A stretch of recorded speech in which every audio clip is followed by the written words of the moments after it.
So, in case you've been living under a rock, Donald Trump's the president, cats and dogs are falling from the sky, it's mass disaster. But, good God, an article came out in the New York Times yesterday, but this will be coming out a week later, so you've probably already seen this. Wow is all I can say. Wow. Now, ultimately, I think this is coming out because of the other book, the Woodward book that's coming out, which apparently is just as full of stuff. And I have two opinions on this, and we'll get to those as we go through the article. But holy moly, the UK at the moment is in a political mess. But to say if, let's say this came out about Theresa May, this would be absolutely unprecedented. This is huge on a massive scale, and we'll get to, again at the end, why I think this has been released and what other people are saying about why this is released, because I think I definitely agree with them on that. So, President Trump is facing a test to his presidency unlike any faced by a modern American leader. It's not just that the special counsel looms large, or that the country is bitterly divided over Mr. Trump's leadership, or that his party might well lose the House to an opposition hell-bent on his downfall. The dilemma, which he does not fully grasp, is that many of his senior officials in his own administration are working diligently from within side to frustrate parts of his agenda and his worst inclinations.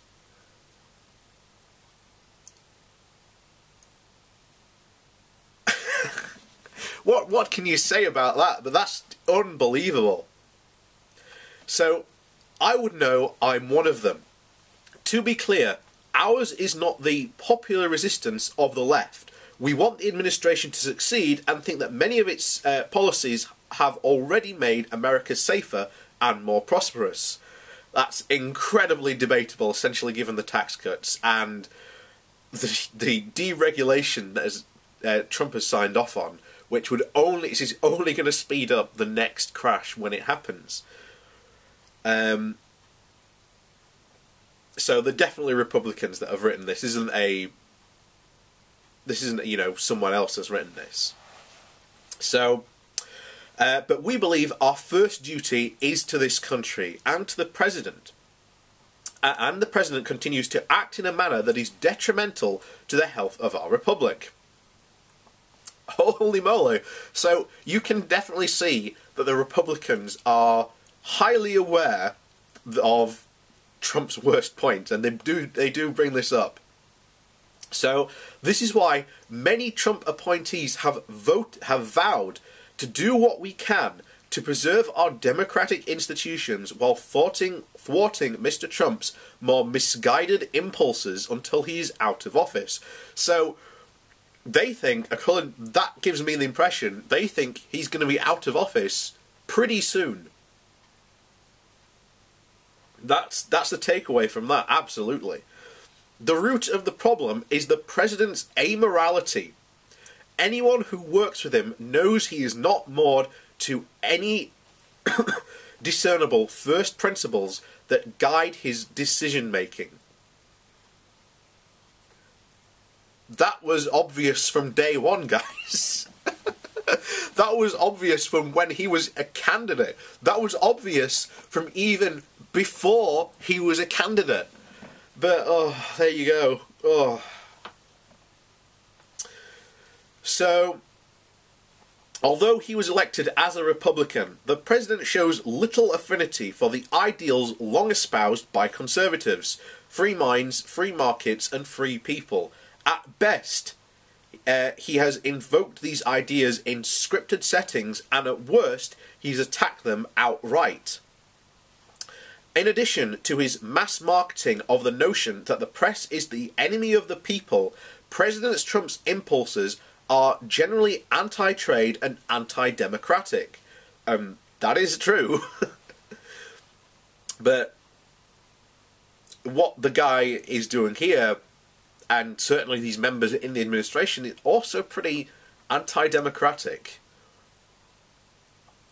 Because he is the elected president of the United States, and them doing this is sort of very anti-democratic, definitely. But on one part of me is like, okay, I'm glad that there's at least, some adults in the room, as they say later on. But the other part of me is just like, you are doing this to a democratically elected leader, that is wrong. And the other part of me is just like, Trump's such an idiot. Especially with stuff that we've been reading with the book that's coming out. If he's such that big an idiot, then to be honest, he deserves this happening to him. Yeah. So, anyway, he continues. So, don't get me wrong, there are bright spots, and the near carelessness, negative coverage of the administration, the near ceaseless negative coverage of the administration fails to capture the effective deregulation of the banking industry, environmental protections. That is not good at all, in the least. So, this is certainly someone who I would disagree with, even though I'm not an American. I would disagree with them. Historic tax reform that has blown a massive hole in the deficit. America is getting more and more into debt because of these massive tax cuts that Republicans seem to insist on doing. So a more robust military, which money could be spent on maybe making sure that there's clean water in Flint, Michigan. And Flint, Michigan is not the only place that is suffering from this now. But there you go. Maybe even putting that money into sort of, education. That would be better than making sure you had a robust military. So, but these successes have come despite, not because, of the president's leadership style, which is impetuous, adversarial, petty, and ineffective. Anyone could have told you that from the beginning. That's what Trump's leadership style was like. Yeah, definitely adversarial. We've seen him basically pose allies, or who are meant to be America's allies, basically call them enemies, such as Canada, the EU, and then he's cozying up to people like Putin, and, even to a certain lesser extent, Kim Jong-un. Because basically what happened was the North Korean leader basically conned Trump into the biggest PR opportunity North Korea has ever had. Because we know that the whole negotiations have fallen through. So, nothing essentially happened. His attempt to denuclearize North Korea failed spectacularly. So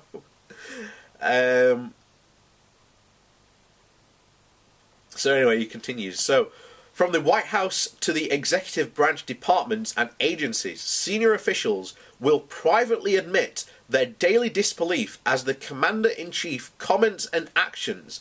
Most are working to insulate their operations from his whims. Meetings will veer off topic and off the rails. He engages in repetitive rants, and and his impulsiveness results in half-baked, ill-informed, and occasionally reckless decisions that have to be walked back. Oh my god, this is why I want to read that book that's coming out, because there has been stuff that he wanted to, just invade North Korea. He wanted to go and, just take out Assad. He wanted to, there's one that said that he had written a letter that would basically cancel all trade with, South Korea, and that the Secretary for Trade literally removed the letter so that he couldn't sign it and send it. Just the stuff that has just come out of this White House is just unbelievable. And from someone who is looking on this, I'm just like, this is absolutely ridiculous. And to any Americans out there who are watching this, the only thing I can say is, this is why you elect politicians who know what they're doing. We are having this exact problem in the UK at the moment.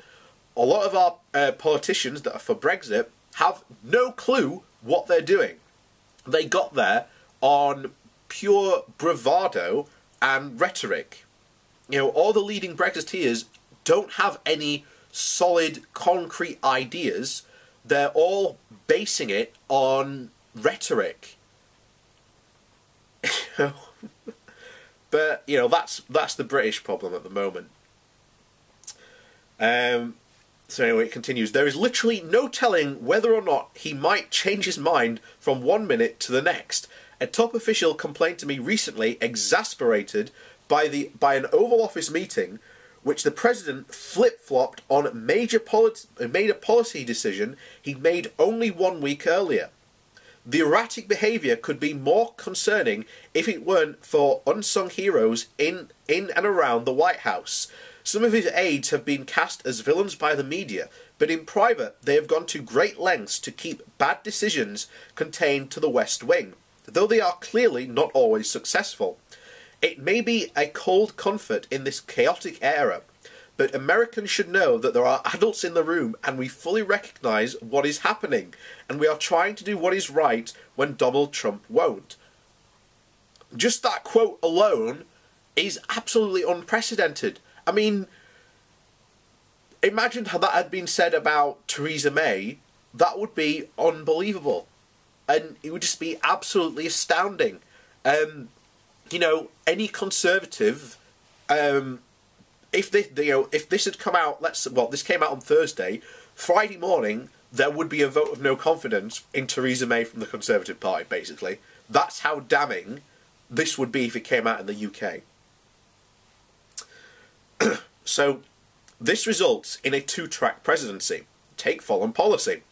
In public and in private, President Trump shows a preference for autocrats and dictators, such as President Vladimir Putin of Russia and North Korea's leader Kim Jong-un, and displays little genuine appreciation for the ties that bind us to like-minded nations.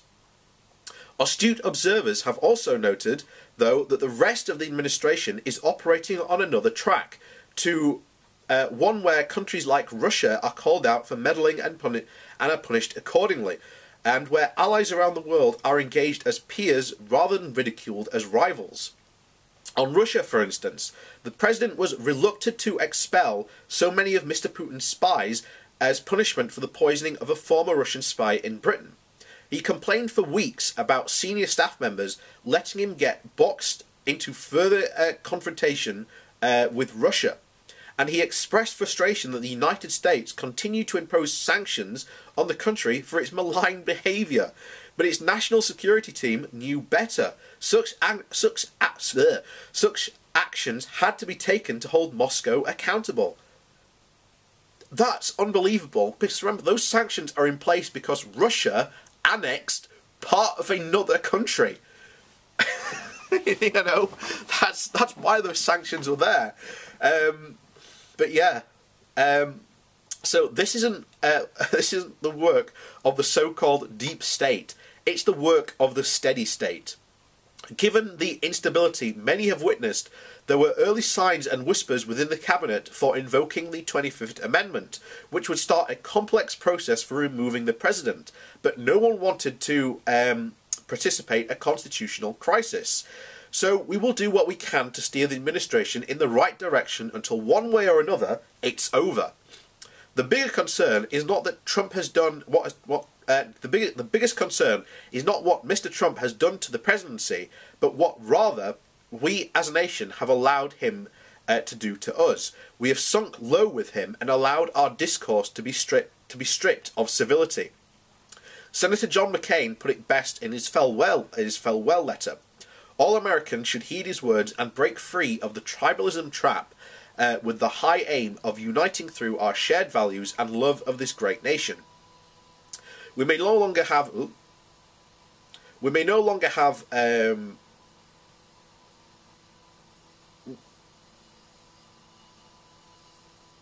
Hang on, I've lost my place. Yep. Yeah, we may no longer have Senator John McCain, but we may always have his example, a lone star for restoring honour to public life and our national dialogue. Mr. Trump may fear such honourable men, but we should revere them. There is a quiet resistance within the administration of people choosing to put country first, but the real difference will be made by everyday citizens rising above politics, reaching across the aisle, and resolving to shed the labels in favour of a single one, Americans.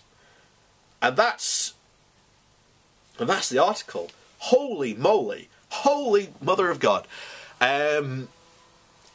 You know, to repeat what I said earlier, if something like this had come out about Theresa May, that would be it. She'd be gone. But obviously, you know, given our current political climate. Yeah. But like I say, I'm in two minds of this, as I said. On one part, you've got good for people of this administration going, okay, that's going to be an absolutely dumb idea, we're not going to do it. And on the other hand, I'm like, he is an elected official, you're not an elected official, that's bad. But at the same time, and the third point of this is that Trump is such an idiot that if he can't even see what is going on so blindly in front of his face. And then you have the whole thing about the cabinet meetings, about him, you know, flip-flopping on a policy he literally announced and made 1 week earlier. That's just unbelievable. But this has definitely come from a Republican, obviously given the language that's been used. But they can tell, even they know, he might not be long for this office. So I said when he first got in, there was a chance he might not serve out his first term. And given this and the Woodward book that's coming out, that's probably a good bet at this point. If you wanted to make a prediction that Donald Trump wouldn't survive his first term in office, that would be a very good bet to go out and make right now. I wouldn't be surprised if there are good odds on it for the moment.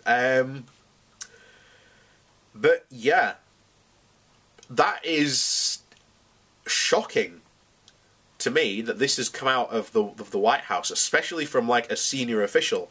I mean, at the moment, at the time of making this video, at the moment we don't know who sent it. There's lots of rumours flying about who might sent it and whatnot, but you've just got a position here where you're just like, you were told about how this guy acts. All the evidence of how erratically this guy acts was there beforehand.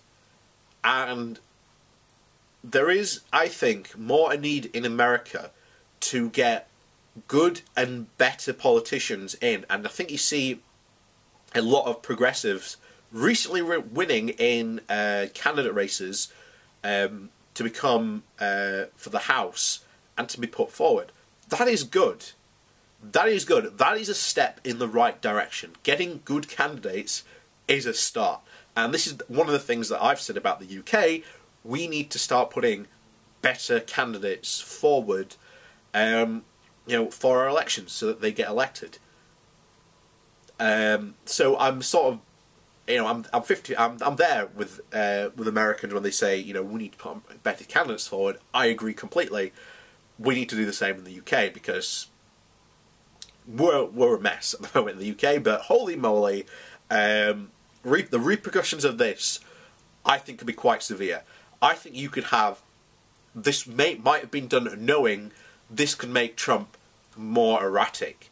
And again, we'll just have to see what the consequences of this really are.